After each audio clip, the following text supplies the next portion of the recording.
Well, we had a few Swires, that's for sure. So now you're running Ford France. Amongst the reasons of your great success, of course, is the Ford Fiesta.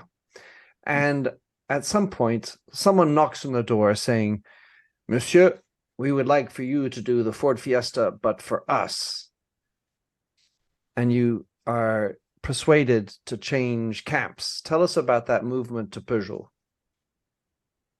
Well, I had been with Ford for 6 years in the presidency of Ford France, which is a long time in the Ford world. The average assignment was 3 to 4 years, something like that. And I was getting pretty well stuck in, and I learned the language, and by now I was speaking really pretty good French, and I made quite a lot of friends. And I was enjoying my period in France and was sort of wondering occasionally when it would come to an end, because I knew it would, and it'd have to at some point. And I would be having to move to Detroit or having to move back to London or to Germany or one of the places where we had some big subsidiary. So I began to worry about that and what would happen, and it was probably worrying on their minds too, because you get too stuck in and you get too used to a system, and your performance drops a little bit, or whatever it can be perceived anyway. Not necessarily in my case, but I was always just worried about it. And so Peugeot, one day I was flying back from a holiday in Greece, and on the same plane with me was the president of Peugeot. He was named Jean-Paul Pereire. And I'd known Pereire because he was an énarque, the French school, elite school, and he had been in the Ministry of Finance, and he'd been harassing me about the Ford foundry in Bordeaux not buying enough parts from French suppliers and this and that. And he was a rising star in the French system, Pereire. Anyway, but he had been appointed as typically French. The arrogance to think that they can do anything to anybody, and especially an énarque is able to run do whatever he's charged to do better than anybody else. And he was one of those people, and I liked him. However, nevertheless, he was my age, and he said, "Have you ever thought about coming to work in France, coming to work for us at Peugeot?" And I said, "Well, not really." And no, I hadn't. And he said, "Well, you ought to think about it." And so a couple of days later, he contacted me again, and he put in motion an effort to recruit me to come to Peugeot, and which I hadn't ever considered really ever. But I had recently married. I had recently married a French girl, and a woman, and had really made inroads into the French system. So it didn't seem totally out of the question. It seems somewhat natural, in fact. And I was becoming more French, or feeling more French, and comfortable in France. And so when they were coming out with a car that would ultimately, I never compared the numbers of it. It was a really successful vehicle and saved the company, because Peugeot was going down the tube. And so my arrival and the arrival of the 205 and other things that were done in the company were sufficient to pull them out of their difficulties. But I played a big role in that, and it was a very exciting moment in my life.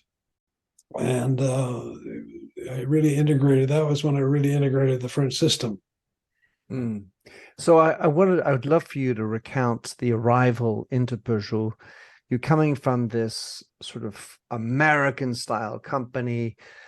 You had a certain, obviously, presence and a good role in France, where you're the king of that mountain. You're now coming into a French company where you have a French boss. You have a very different business orientation. And I always laugh when I think about you arriving and you ask if I have the permission for the budget. Can I go to see the financial dude? Tell us about that story. Now that was funny, because in the Ford Motor Company, the finance office, the finance group was extremely powerful. And there was a man in Detroit who was sort of the head of the financial services or financial part of the business, who was a very powerful man. And nothing happened in Ford if he didn't agree to it. Even if Henry Ford agreed to it, it was still difficult. So the first thing I did when I joined Peugeot is I said, I'm going to get in the pocket. I'm going to get this finance guy in my pocket. So he's always going to approve everything I want to do or everything. So I make sure he knows and he won't pose any objections to these things and be an obstacle. And somebody said, well, we don't know. What do you mean? We don't have anybody like that. And I said, well, who's in charge of finances? Said, well, we don't really have a finance department. We have an accounting department where we pay checks and we do stuff, but we don't have a Ford with analytics, analyzing investments or that expenditure for that return or whatnot. I discovered to my astonishment, they didn't have the French equivalent. They had, so every director had a budget and that was it, period. You had a guy in your office who did the accounting, who said you're analyzing the spending and said you're on for the month or not on for the month, but that's all. He didn't say anything else. He didn't say you got to cut this, cut that, add this, add that. No, nothing. Just telling you the facts, period. Which is another style, and nothing wrong with that. Is if you understand it. It took me a little while to get to understand that. And fortunately, I had sufficient weight when I arrived. No one dared say anything to me because I was considered very powerful, coming in and being parachuted over all the heads of all these people. And so I was able to get a lot done. After about 5 years, it was even more difficult because by then the opposition is more entrenched, and I've taught them what I could teach them, and there wasn't much left to get out of me. And so, but I stayed another 5 years, but it wasn't the same as the beginning. The beginning was really fun because it was all happening, and there were Peugeot started in the eastern part of France with 3 or 4 brothers. I can't remember the name. And so that was in 1850. And you can imagine, or 60, and you can imagine how many descendants there were by that time. Yeah. There were literally thousands of Peugeots, and it seemed like they were all working for Peugeot. In Ford, there was an anti-nepotism rule. Absolutely. The only nepotism was Henry Ford. That's it. Not his son, not anybody else. No one member of the family was allowed to work in the company. By the way, it isn't that way anymore. Now there are Fords all throughout. But at that time, there were no nepotism. And whereas in Peugeot, there were literally thousands. And I'd get a message, Mr. Peugeot had called me. Well, which one? And I didn't know which one. And they were all coming to see me because they were petrified of their shares going down the tube. They're all living off this, and they're all from Eastern France, where Peugeot was based. And it was panic. And so they were begging me, you got to save it. You got to do it. It's interesting. I won't say scary, but it was interesting, and it had a little pressure and it had a little confusion because they'd be going to here and going there, anyone who'd listen, and try to obtain God knows what. And so it was a real job keeping them sort of at bay, but not making enemies out of them. And I know I did make a few because some of the ideas they came up with were so stupid that you sort of couldn't resist one way or another pointing it out. And so I had some problems with some of the members of the family, and I didn't go to a lot of long lengths to solve them because I kept saying it's too busy. We got to save this company. So that was my goal, and I didn't pay a lot of close attention to keeping these thousands of Peugeot descendants at bay, which may have been a mistake, but nevertheless, it saved the company. There's an expression that says, keep your friends closer, keep your enemies close. No, keep your friends close, keep your enemies closer. Yeah, well, they weren't my enemies, but they were certainly wanting to give me help, whatever help I could give them. Another thing that happened while you were in France running Peugeot, as I understand it, and I certainly got to take advantage of it as a youngster, was the fact that you became mayor of the village of Roland Garros. So you were I believe, the first ever mayor of the town of Roland Garros during the tournament of the French Open. Tell us how that came about. Well, first of all, just a small correction. Please do. It was the Roland Garros is the a gentleman who was a pilot, and I think in World War One, and a very brave pilot. And France had a habit of naming places using the name of their war heroes. And Roland Garros was such a person. And Roland Garros is in the town actually of Boulogne-Billancourt, just off the edge of the Bois de Boulogne. And so it is the name of the tournament that took place in that part of Western Paris. And the tournament ran for 2 weeks. And during those 2 weeks, there was a village that was set up, composed mostly of sponsors. And there were about 15 tents sped up, and the companies received guests at the tournament. And it was a big, big event in Paris and even in France. And one day, I was responsible. One of the things I brought was the idea of sponsoring tennis. Peugeot. Up to then, Peugeot had been sponsoring bicycle racing because they made some bicycles, of course, and they'd been sponsoring something else football. Because they had in the eastern part of France, there wasn't anything for workers to do. It was sort of cut off for everyone. And so they put in a football team, built hotels for the workers and so on, and very paternalistic. And it provided entertainment through a football team that was never very good, but good enough to stay in the first division, but never to go too high. Because they didn't want to pay too much, because they were also cheapskates to a certain extent. But it was to sort of amuse the local employees, give them something to do on Saturday night rather than to complain about the management, to complain about the players on the field. And so I got the Peugeot to look a little at it differently and try to get a little move up in the market, upscale. And tennis was a sport that was very highly valued, and but Peugeot had no contact at all. And I had being a tennis player, I knew some people, and so Peugeot became a sponsor, a principal sponsor of the tournament, as well as a resident in the village. That was actually only 2 weeks long. I always made it sound a lot longer when I talked to my friends. But I've been there for 3 years. That's right. That's right. 2 weeks every year. 3 terms. And during those 2 weeks, I was the mayor, and I would officially welcome important people to the village. And it was all public relations, and it was all just photographs and stuff like that. And we didn't sign any peace treaties, and we didn't negotiate any settlements.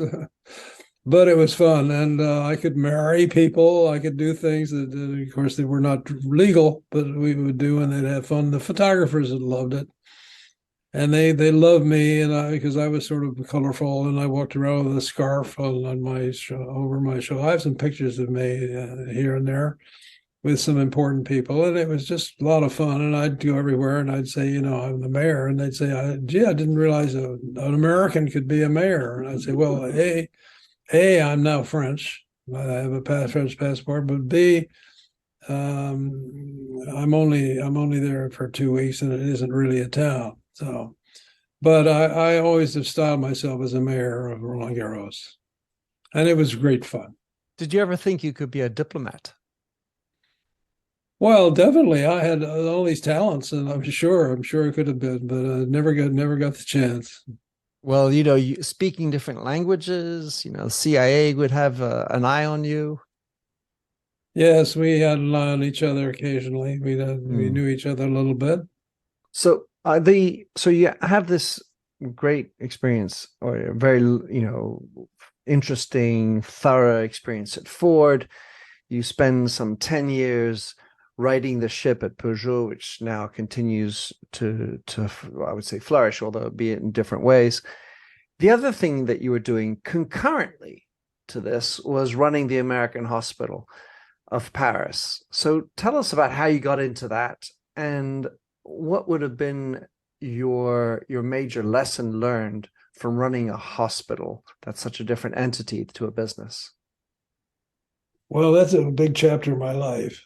And it only happened by, like lots of chapters, by accident. I was not by design, at least not in my case. And there were various sort of American charities when I was working for Ford that was involved in sort of automatically. I was appointed the Chamber of Commerce, American Chamber of Commerce, to protect help French businesses to negotiate, American subsidiaries of French businesses. Well, I'm getting that wrong. French subsidiaries of American businesses that needed help. So I became a director of that, and that was sort of an automatic thing. And I think I was vice president of it for quite a few years. I didn't do much for it. I didn't see the point of it, because I was, of course, with Ford, and we were so large, we could get whatever we wanted without having to ask anybody to help. But the smaller businesses needed advice and the whatever support the Chamber of Commerce could provide. And I was chairman of the president of the American Club. I was president of a number of things, or officer, a number of the institutions in the French community, in France, from the American community. And one time, somebody suggested I should be interested in the library. Somebody suggested I should be interested in the church. Somebody suggested I should be interested in the hospital. And I said, well, I don't know anything about any of those things, really. And another guy from the hospital sort of said, well, it's the most prestigious thing you can do is be a member of the board of the hospital. Much more important than the library or the church.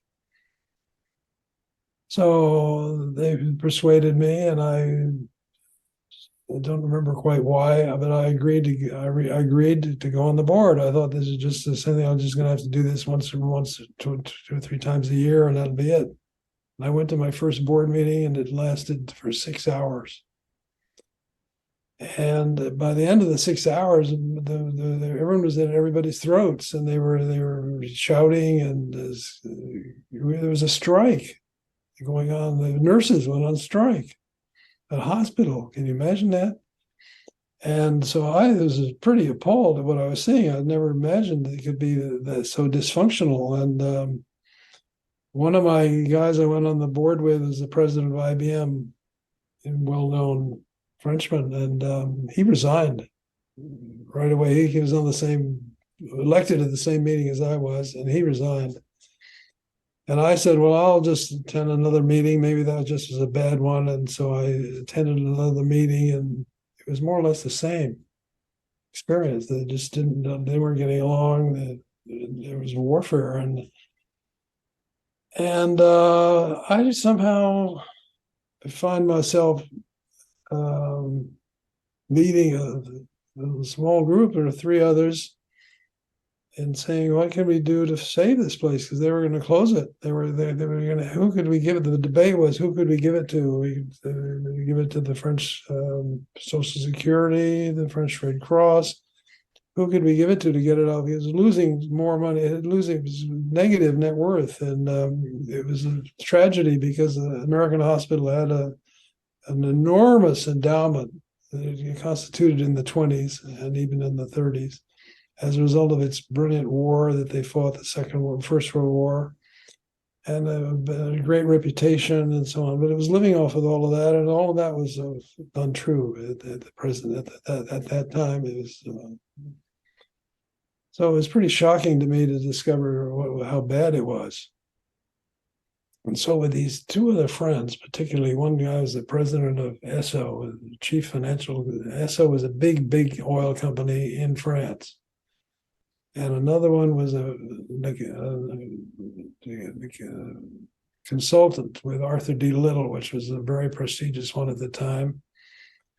And the third member was a doctor who was the only doctor, one of the few doctors I ever met who had a business sense as well as a medical sense and as a human sense. And so the four of us sat around, and I remember saying to them, how much, where are we're losing, they're losing all this money. Where are we losing it exactly? What are the functions that are when you're losing? And nobody knew. They didn't have any cost accounting, so they didn't know.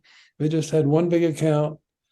They didn't know where there was profit, and they didn't know where there was loss. It was astonishing to me that you could be this way.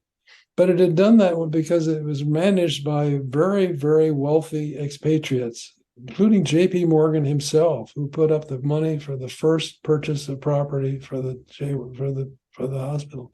J.P. Morgan himself bought it, and the land and are part of it. And so it was a blue ribbon thing, and they had a huge endowment, and they just the board of directors used to just sit around and say, well, how much did we lose last year? And they'd say, well, we lost 2 million, 3 million. And then to account, he'd say, how many? Okay, so there are 10 of us, so that's 200,000 each. So everybody got a check and wrote $200,000. And that was the way the hospital survived. And on top of that, we got gifts from outside. So it was just loaded with dough in the 20s. The 30s, and there was no need for knowing where you had losses because you didn't care where they were. You just had money in the bank and just spent it. So it was tragic. And then in the 50s and 60s, all of those Americans, many of them died or disappeared, and they were gone. And so you're left with just workers like me and a few of my chums, not wealthy enough to carry it on our shoulders. And so it just lost until it ran out of money, and then there was no more money. And that's when they went on strike, no more money. It was hard to imagine. And then, so he said, well, we got to figure out where it's being lost. Is it being lost in the surgery? Is it being lost in the laboratory?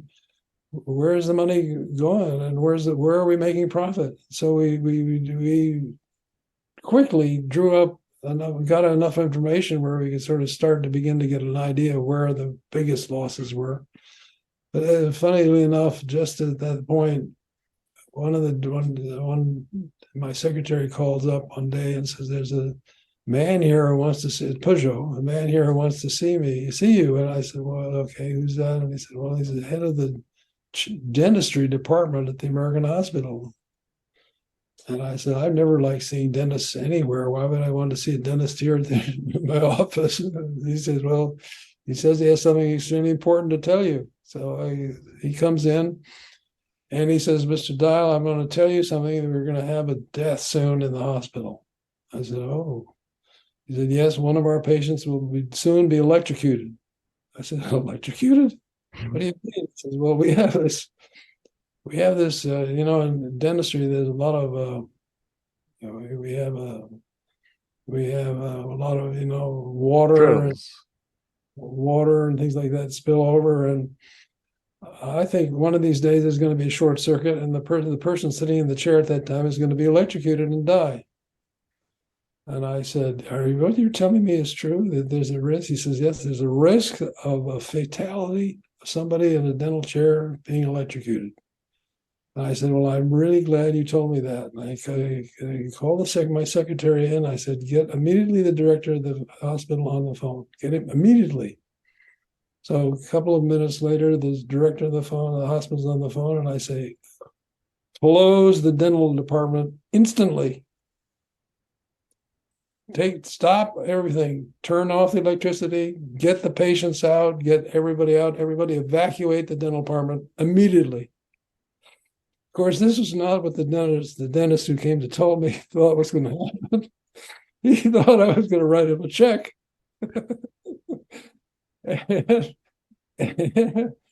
And I remember the shock on his face. These guys were making a fortune off the hospital because they were taking the patients in the dental department or any other department for that matter, and then taking them, once they had them, taking them to their private cabinet that they had in town and not treating them at the hospital. I knew this. I learned that was going on. Anyway, so the dentist guy says, "No, no, no, no, no. I was exaggerating a little bit. It isn't quite so terrible." I said, "I don't care. Close it. Don't want to hear another word." And I said, he said, "What can we do?" And I said, "Well, the only thing you can do is you can get together with your colleagues and you can fix the new dental chair. You can buy the new dental chair you think we need so much." And that was the rule that went in across all the hospital. When I discovered that, I said, from now on, when there's something the doctors are pushing, they're gonna, if they don't want it that bad, they can participate in it. And that calmed the lot of the ardor of the complaining. The doctors became cooperative because they saw they were not going to, they were going to get fired. And so it was maybe one of the things that helped start to turn this monstrous organization around. And well, by the time I left, the finances were in good shape, and we did a lot of principles that were firmly established, and it was a real struggle. It certainly is a beacon of a good hospital these days, compared to what I hear anyway. Little do I know. Just one last thought on that, which is when you are running a charity or a not-for-profit organization, as presumably the American hospital had status like that, Right. and you're a businessman on the other side, what sort of advice would you give to people who are running not-for-profits in terms of how much of the business acumen can you bring over, and what stops that from actually coming to work? Well, that is a $64 question. Mm. How do you, and obviously in a hospital, the presence of the doctor is fundamental, and the experience of a doctor is fundamental. What I found was that the process of choosing them, and often, I should say also, the appointments tend to be long-term appointments. You don't just come in and out. It's a long-term process, and you got to not to make too many mistakes on choosing people. I found out it's very difficult to do that, especially for non-doctor, but even for a doctor, because they things happen that even the doctors don't approve of, and it's very hard to have a balanced view of to weigh the qualities of one and weigh the qualities of another, and it's a real people business, and I won't say that was my strong suit. I mean, it was much more difficult for me to analyze the personnel aspects of the role of the doctor. The employees, the nurses, and whatnot, there's more, perhaps somewhat easier to manage. But the doctors are another problem. I don't think I'm answering your question properly. Well, it's a tough question, as you say. It's a $64 question. In looking back at your career, the question wanted to ask was, to what extent is it not every business is a people business, even if you're manufacturing widgets, automobiles? Of course, in a service business, it's naturally more the case. But to what extent do you think, looking back, every business is a people business or not?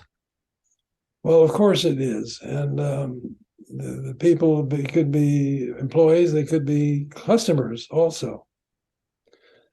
And ultimately, the people you must satisfy are the customers, or you won't be around. And so you have to balance. You have to balance the effort you make for one compared to the effort you make for the other. And that's not easy to do. And the other thing is, if you stay around too long, you sort of you lose the it's hard to renew your experiences easily. And in my case, I undoubtedly stayed a little too long at the hospital. I was a little too powerful, a little too authoritarian. I probably should have been more collegial. Had I just been there too long, it was a good time to change. It's funny that we can think about certain countries around the world where they're expanding the reign at the top, notably China. Maybe have the same thought. I want to finish on, I mean, there's so many more things we could cover, but I wanted to finish on, as you reflect back, the 84-year-old you, looking back at the younger you, Victor Dial, going into business, is there any advice that comes to mind that you want to say, hey, listen, young Victor, this is what it's all about, or any thoughts you would stimulate to change the path that you went on? I don't know whether there's one rule that applies. I think it often depends on the individual. Certain individuals have certain qualities that others don't, and vice versa. And perhaps though there's a sort of custom made for the top employees of what's good and bad of their performance. Your question probably is concerning the overall morale of the troops, of everybody. Well, I'm thinking more about you and the advice you would give to yourself, looking back, having lived and worked the life you've had, going back to that 22-year-old or 21-year-old, leaving Yale, going to Detroit, and how it could have changed somehow the trajectory of your career in any aspect. That's really hard. It's really hard to answer that. There are certain situations that require a certain response. And I don't know whether there is one method that is good to covers them all. I just don't know. And I would always been interested in your approach to your businesses that you've told me about, and how you develop in your businesses a spirit of cooperation and friendliness and pleasure. I was always, in the case of Peugeot and in the case of the hospital, the severity of the danger of the situation, I felt, required strong action to save the situation. The ship's going down. Ship's going down. If you don't plug the leak, you're not going to be here tomorrow to pat everybody on the back and say, hey, good job trying to stem the hull, but it wasn't enough. And so I would be more of it felt like I was more contributing more when I was helping to right the ship, and that I didn't have time for all the niceties. And that may be a mistake on my part. Maybe there was more time than I thought. But I always, in the case of Peugeot, I felt that in the case of the hospital, it was do or die. And it just wasn't a lot of time to be pleasant and agreeable and pat everybody on the back. So that may not be a good example for many of your customers who are perhaps not under the same pressure. But I'm under the same pressure. So let's now just ask about your looking back at your career, and specifically if we focus on Peugeot, what is it? What do you think there's one thing to which you can ascribe your success during your tenure at Peugeot? Well, I feel that I unleashed long pent up creativity and desire to succeed in an atmosphere that encouraged innovation rather than discouraged it, because innovation also has risks.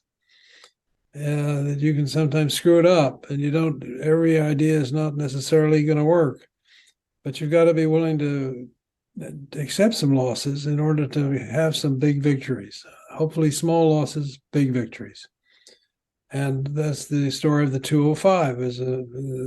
We took some risks. There was a really, really sound basis on which the car was built, great styling. But we managed to. I came 2 years before the launch of the car, which is well into the launch period, because in those days it would take 3 to 4 years really to get a car going. So I was halfway through the system by then, but I was able to make a lot of changes in the way the cars were put together.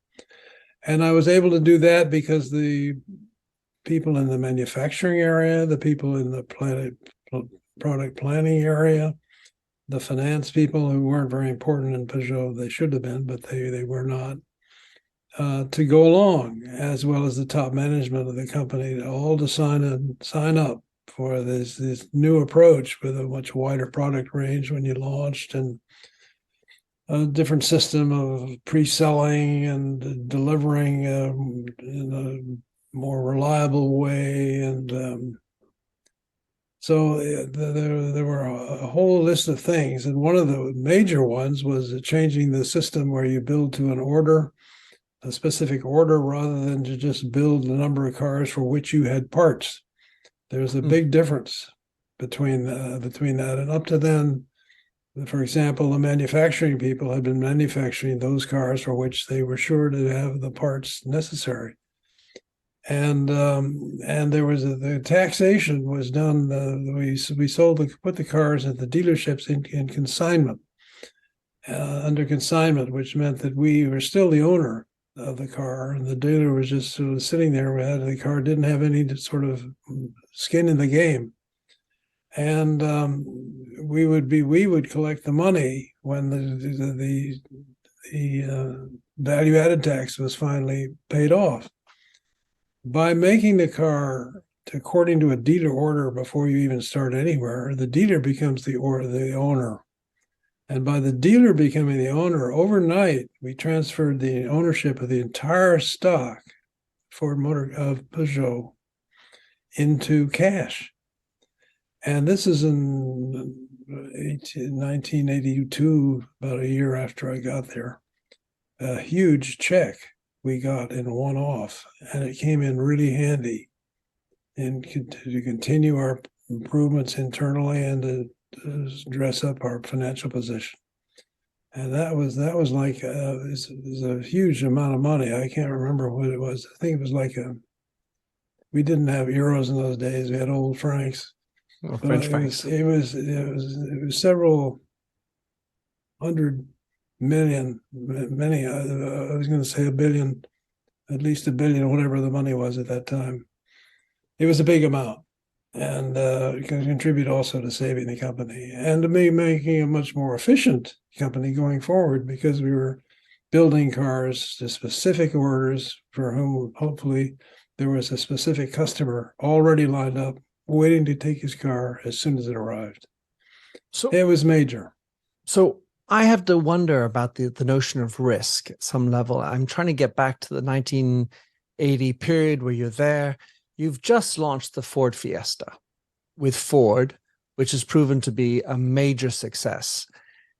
To what extent did you feel that, the market's already saturated with the small Ford Fiesta? How can we do one more like that? Or did that lay open the avenue and the acceptance of this new risk? Yeah, it's the latter. It's the latter, really. You're interesting. You point that out. The Fiesta. I was also involved in the planning, the Fiesta, and doing the infrastructure work. Because Fiesta was a really big deal, because we build plants especially for the car. The Peugeot was just taking existing plants and converting them over from one car to another car. The Fiesta was building everything from scratch. Ford had no small car. So you had small engine, you had small transmission, you had small everything. new plants. And the plant we put it in was in Valencia in Spain.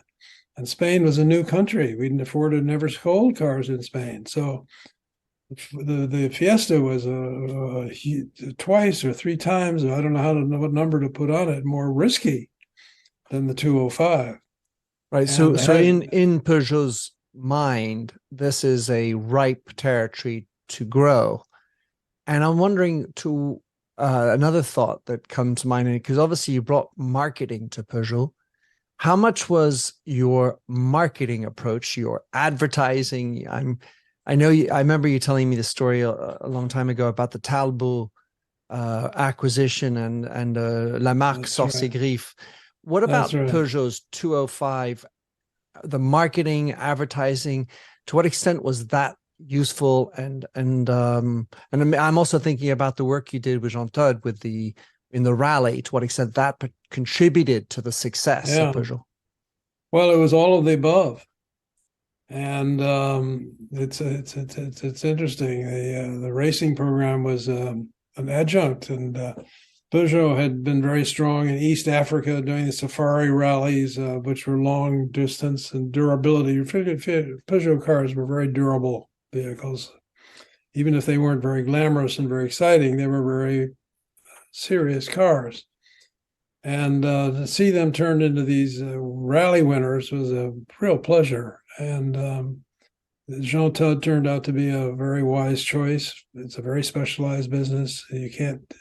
What Peugeot had been doing was just appointing somebody. Maybe he didn't know. Maybe he'd driven on a Sunday race once, and that was considered experience. But the people that like Jean Todt, who did his whole career in automobiles, starting at the bottom. When I first met him, he was a timekeeper for a small countryside rally held in near the Champagne country. We did with Moët Chandon. And I read the other day that he just sold his watch collection for 32 million euros. Wow! From Peugeot, that he collected from Peugeot, from Ferrari. Sure. From his time at Ferrari, where he won everything at Ferrari. But anyway, so we had really good people there, Jean. And in the advertising world, again, the same thing. We didn't want the advertising business to be too imaginative or too creative, because we were scared. We just serious stuff. This is a really serious car. It won't break down. But we wanted this car to be sexy, and we wanted this car to be desirable, and we wanted it to be people driving it to be proud of themselves. And so we associated actors, movie actors. We got Alain Delon, who's a friend of mine, to come in and help us out and appear with us and things, and even Regine. And so we got and we got a wide group of supporters from show business to give this car a real appeal. And the advertising agency came up with a brilliant thing. The 205 is a sacré numéro. And in French, that's a sacré numéro is a really beautiful thing, a wonderful thing. However, I remember the day before it was to be launched, the chairman of the company, named Roland Peugeot, a very nice man. I like him very much. He died some time ago. Call me and said, Victor, I gather you're going to call this car the Sacré Numéro. Isn't that a term that is too religious? Or shouldn't we be careful using those religious terms in describing our car? And I said, Roland, it's a different subject. No one's going to think we're going to talk about the Sacré Numéro as a new coming of the next Messiah. No one's going to think that, but it'd be nice if they did. But they won't. And so it had these kinds of things still in the company the day before the car was to be launched, and all the things to start. Are you sure it's a good idea? Anyway, yes, I'm not quite sure where we were now. Well, it takes a certain courage to push through, even with a creative group, some of these types of statements, types of initiatives, and even more so in an environment where you have Calvé, the Calvinistic CEO, you have Roland Peugeot, who's rather more conservative. It must have been such a brazen thing to be bringing in, and yes, presumably required a good lot of courage. Well, I occasionally came under fire, and I know there were some people who probably thought I was a bit weird. And I knew I was sometimes called a cowboy, although I've never really been to Texas. But they thought of me as a bit, as I disturbed their way of doing things, and a lot of people were unhappy at that for sure. And some people left.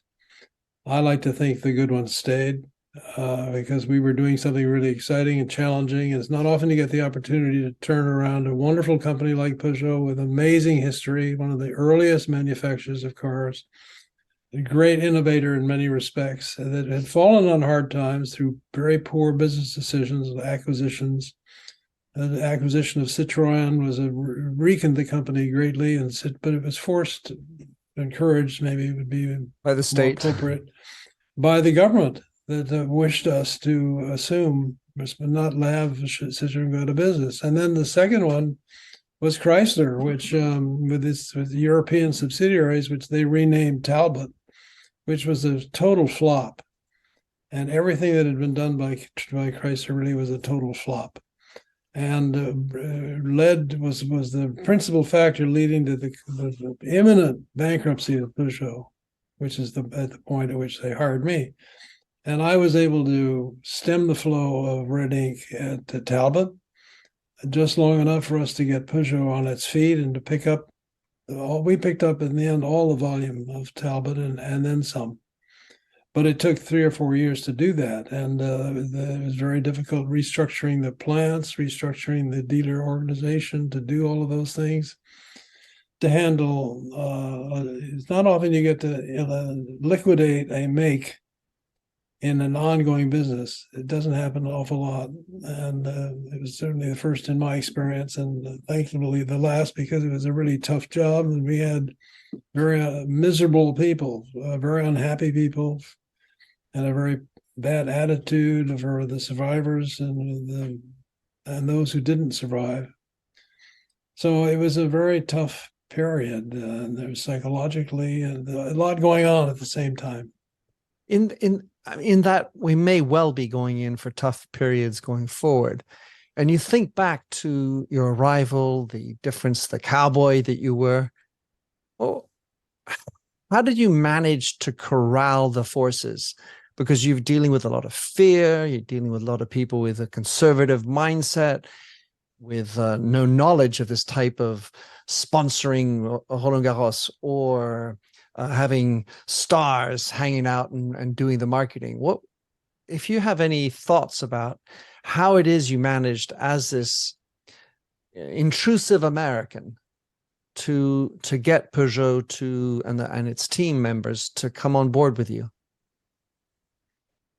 Well, I don't think there was any one way. As I mentioned, mentioned earlier, that being near bankruptcy gives you courage that you wouldn't otherwise have, and it wasn't an option. Failure was not an option, and the status quo was not an option. We go like this. We don't change anything. We just keep plugging along. We're out of here. So I managed to make that message and pretty clearly. And the French were often a little more subtle and weren't quite so adamant as perhaps I was at that point. I saw clearly that if this didn't work, we might as well go look for something else to do. Although someone would have taken it over, the government would have had to hand it over to Renault somehow. I don't know what would have happened, but nevertheless, it was not an option. And I was able to convey that idea that if we didn't do this, and if we didn't succeed at doing this, we were all out of a job. My feeling is when you're in this sort of situation, people will often pull the rug over themselves and try to save themselves, as opposed to letting the rug go, sharing with others any warmth that you might have, because of that notion. Well, my career is on the line, my pay is on the line, and there's, I think, more times than not, a selfishness that comes in through the fear of failure, as opposed to what you're expressing. So I have to believe you brought something else that allowed people to on board with you. Maybe it was the fact that you were a foreigner, a different voice, a fresh voice, a different way of looking at things and expressing things that helped people say, maybe this is it. And I'm having to believe that you took responsibility for this major change because you were leading it. Yes, undoubtedly, what you say is true. But again, I come to I got courage to do what I was doing because I realized there was no other way, other opportunity. And God forbid, if I had made a mistake, and I probably made some mistakes, but I had enough victories to overcome them, that we wouldn't be here. We wouldn't be having this discussion quite this way. We'd have another discussion. And it was a challenge, and it was sometimes scary because what if I'm wrong? And I remember there were about 3,000 different members of the family of Peugeot, and they were all from many of them from Eastern France. And I think I had 3,000 phone calls in the first couple of weeks that I was there. What, Mr. Dial? What am I going to do? What are you going to do? My whole fortune is tied up in Peugeot stock. If you've got to, it had no suggestions for me, just you've got to save it. And I listened to these phone calls at first and thought, this is very touching. The guy's calling me up and like that. And then I had all these calls, and by then it got pretty burdensome. Not only did I have several Peugeot family members working in my organization, there's the actual president of Peugeot who worked for me, not even for me, worked in the group within my area. But and these guys were all over me, and everything I did they would see, and they rarely second guessed me, and they rarely raised their hand because, fortunately, most of the decisions were made were good ones. Fortunately, that's why the Peugeot survived, and the joint effort of a lot of people. My efforts were really the first few weeks I spent there. I spent with a lot of meetings with bankers. And I had no banking experience, but I would tell them, oh, here's our plan, here's what we're going to do, and get them to renew their loans. And so the first few weeks, there were a lot of meetings like that. And then even I remember going to the plants, and the workers would be there, and they were worried about their job. So the unions were quiet because they saw what we were doing seemed to be working. Well, it took a while for that to show up, but they had no choice either. And when your back is to the wall, you can find amazing amounts of courage. And I had other situations in my career that's similar, where your back is to the wall. That's when you have to take painful and hard decisions. Well, for those of you who are listening and who have your back against the walls, you know what to do. Endorse your courageousness. And for those of you who aren't thinking your back's against the wall, come up with some ways of perhaps imagining it and find the courage to do the right thing. Pa, thank you very much for coming on this episode number 500. Who would have thought? Wow. It's been a pleasure listening to you, chatting with you, discovering things I hadn't discovered before. Thanks very much. Any parting words that you'd like to give? Well, congratulations to you for your show. Congratulations for your career and your success. And I hope I've done a little bit to encourage you to keep going. You certainly have.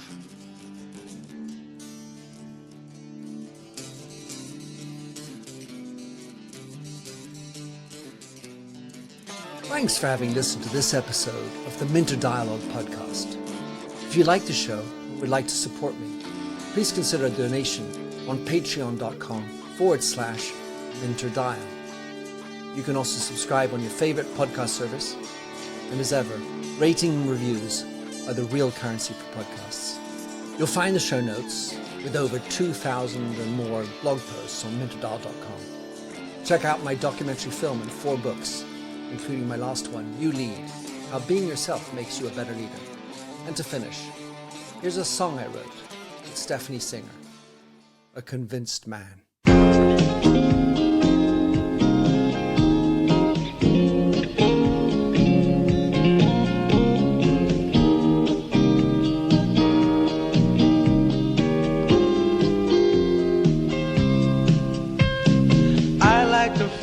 A stranger tucked around me, precipitating the danger. To feel free, trust is the reason. Still I won't toe the line. I sit here passively, hope for your respect, anticipating the thrill of your intellect. Maybe I tell myself there's no use in me lying. I'm a convinced man, building an urge. I'm a convinced man, to live and die submerged. A convinced man, in the arms of a woman. I'm a convinced man, challenge my fate. I'm a convinced man, competition's innate. A convinced man, in the arms of a woman. Despise revenges and struggle with deceit. Live for the challenge so life's not incomplete. What's wrong with challenge? I know soon we all die. I like the feel of a stranger tucked around me, precipitating the danger. To feel free, trust in my reason, and let me show you why. I'm a convinced man, practicing my lines. I'm a convinced man, here in these confines. A convinced man, in the arms of a woman. I'm a convinced man, admit to the test. I'm a convinced man, I'm ready for an arrest. I'm a convinced man, in the arms of a woman.